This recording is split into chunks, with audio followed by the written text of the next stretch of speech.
today is Glowworm Cave and Kauri Street. Yes. Beautiful. Good morning. Time on it, make a little stop there so you can go and get a drink or some refreshments or something like that. Okay.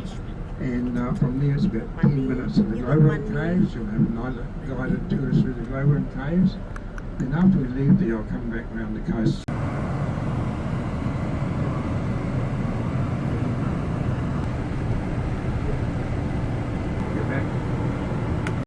Welcome to the forest. Good morning. How are you all this morning? Good, thank you. Happy faces like Yes, me, all nice good. and full. Yep, beautiful. Good morning, Sue. Welcome. Welcome Adventure. to the forest.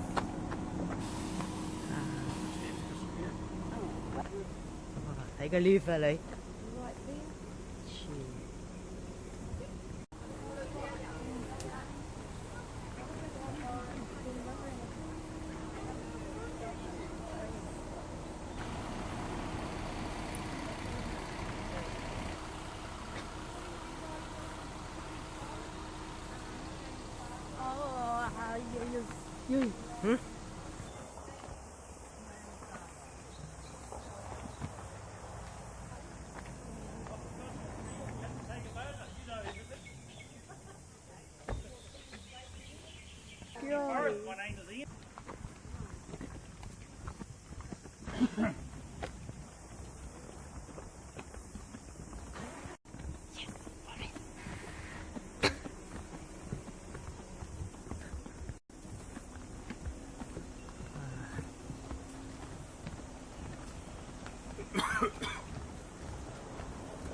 The big tree from here. Wow. It's quite big. It's the fruit. Good time of the year to be in the forest. Yep. Good spotting. You see if you can spot the flowers today. There's a carry tree. And the young lady at the front here, spot on the right. Oh, yep, you're right. Yep. The little pieces of fruit. The red one. So we call that the coffee tree. The old bushmen used to eat the berries, crush the seeds up, and they taste like coffee. Wow. So they made coffee out of that, the seeds on that tree. Lots of edible. Another lovely, if you've got a good flash on your camera and reach underneath, and you'll get a great reflection, just like a umbrella, Yeah. a silver umbrella. Umbrella. That sun's just starting to disappear a little bit. Or remove. It's a big podocarp, so podocarps have to have a male and female tree to reproduce, and they have berries up the top of these trees in the autumn or fall, depends on where you're from. But the timber, the kauri trees and the pine family, so it's got a very clean white timber. Rimu, a beautiful red timber, so it's used in decorative situations, kitchens and bathrooms. Clear lacquer brings out all the beautiful colours of the grains. The little tree on our left here, they have a beautiful red grain as well. That's the honeysuckle tree or riuriwa tree.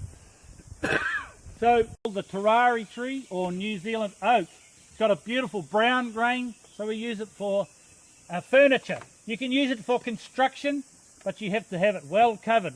If it gets wet, it deteriorates very quickly. Up in the leaves in the winter time, you get big purple berries as long as your thumb. And we have a large wood pigeon that lives in all our forests in New Zealand. We have to have a wood pigeon in our forest. He eats all the fruit, drops the seeds around the forest to keep our species of tree alive. You just got to look over the right-hand cow palms coming up, and that's from the pigeon. Above us, you'll see another nikau flowers. That will turn into fruit, and when there's fruit, you can come in here and find the big wood pigeon. He's just about upside down, sitting on that eating fruit. Flower. We'll get a shower of rain now. Everything's so warm, we'll get a lot more flowers in the forest. Okay, conservation. Website to check.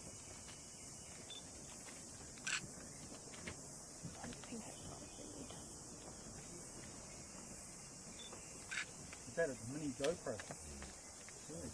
Website on your way home, or when you get home. So Puketi Forest is 50,000 acres. Through New Zealand, we're trapping those possums. We're plucking the fur out of the possums' dead bodies, and the trappers are getting paid very good money.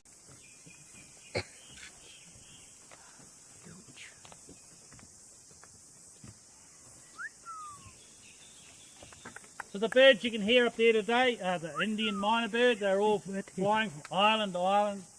The leaves naturally out of the kauri trees, and they used to collect the gum. And to collect the gum off a big live tree, you had spikes on the toes of your boots, spikes in your hand.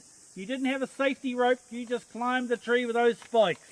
You got up into the branches, you attached ropes. You dropped the ropes down. You had a little chair like a bosun's chair on a ship's mast, and cut with an axe, a big hole on the other side, and all they did was let the diseases in. They thought they could bleed the gum out, and they just let the diseases in, and these big trees die from the centre out.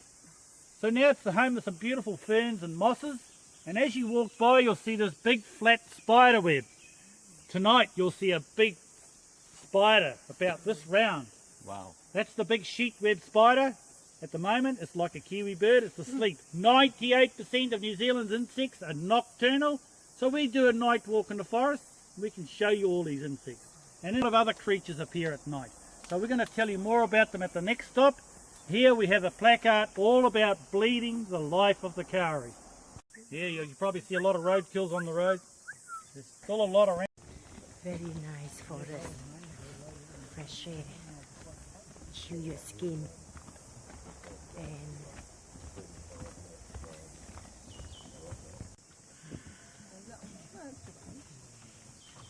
That's the oldest.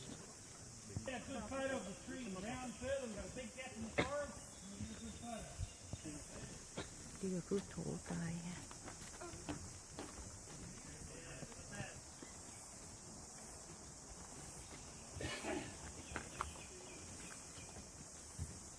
Look at the colour of the trunk or the bark. So you see all the different colours on the bark there. That tells us the trees are growing. The trees are not going to get any taller. They're just going to, their trunks are getting round. So that's making room for the trunk. And that's food. Food for the kauris is its own litter. All the leaves, the branches, the bark, all fall down over thousands of years, and you get a big compost heap. And that feeds the trees and the vines. This vine here, you can see its root systems coming away from the tree.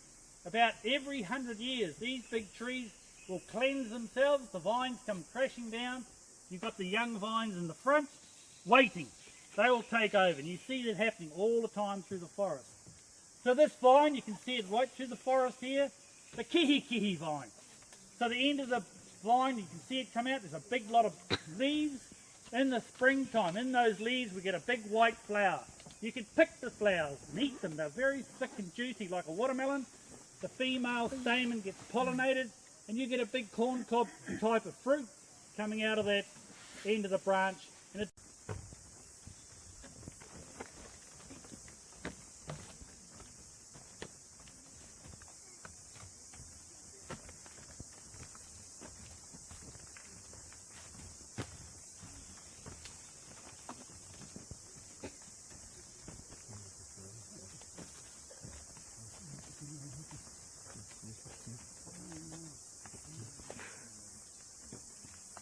just, you can notice all the gum bleeding out of the tree. So this is the gum they were collecting. So you can imagine climbing this with your spiked shoes and spikes in your hand. And up in amongst the branches you can find big chunks of gum. And after a big storm, it's a good time to walk the forest, because a lot of that gum is very, we're from Croatia. They came across from Australia from the gold rushes and into New Zealand here. A lot of the soft gum you can see as you walk by is a very brown piece of gum there. That's just emerging, so it's very soft. The Maori people would pick that soft gum. They had a plant with a long stem on it called a puha plant. And in that stem you have milk.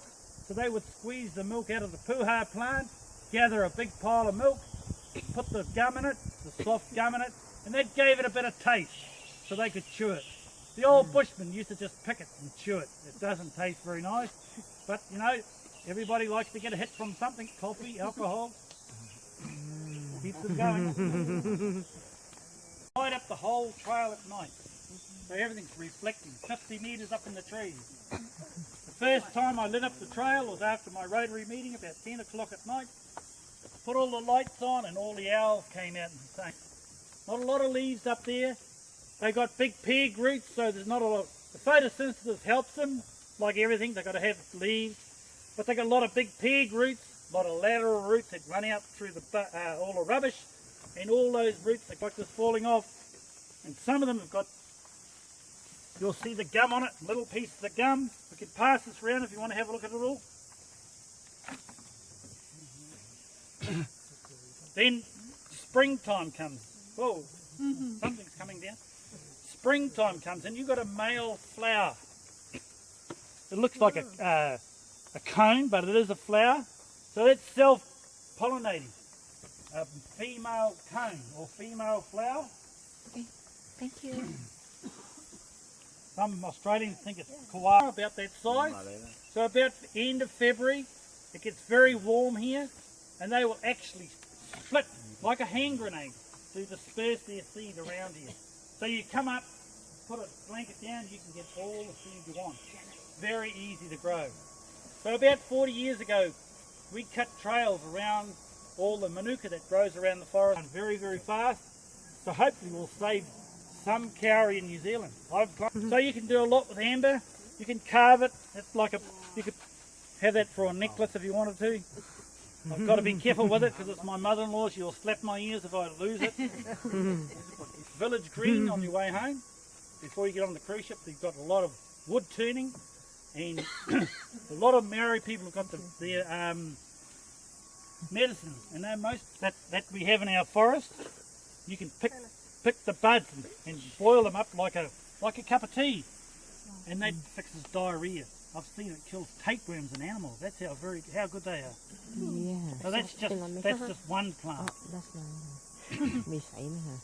So on our full day walk, we walk 12 miles back in the forest. We've got big tree.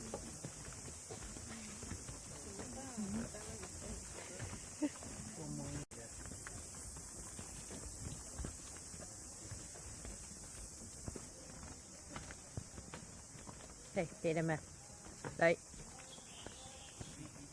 Yes. No, I can still hear.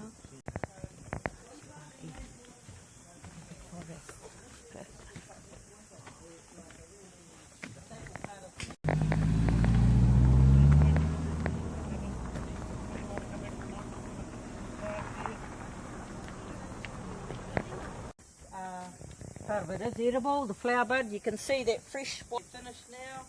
They should be full to the pouch. Look over the side here and walking by, you can see a yellowy pouch with a smear of that flower bud.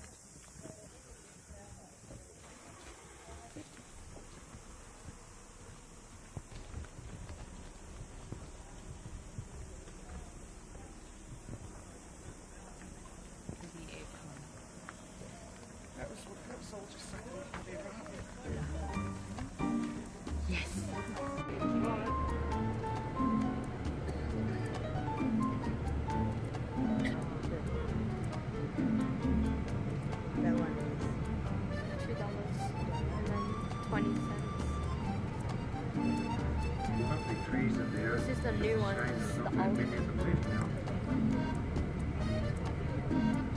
Imagine a whole New Zealand group much similar to this. Okay. So we are going to spend, oh, this one day today. Join me. For 30 years. It's the nice, you see it a lot of nice around. When they get on ships and sent directly overseas to Japan, Taiwan,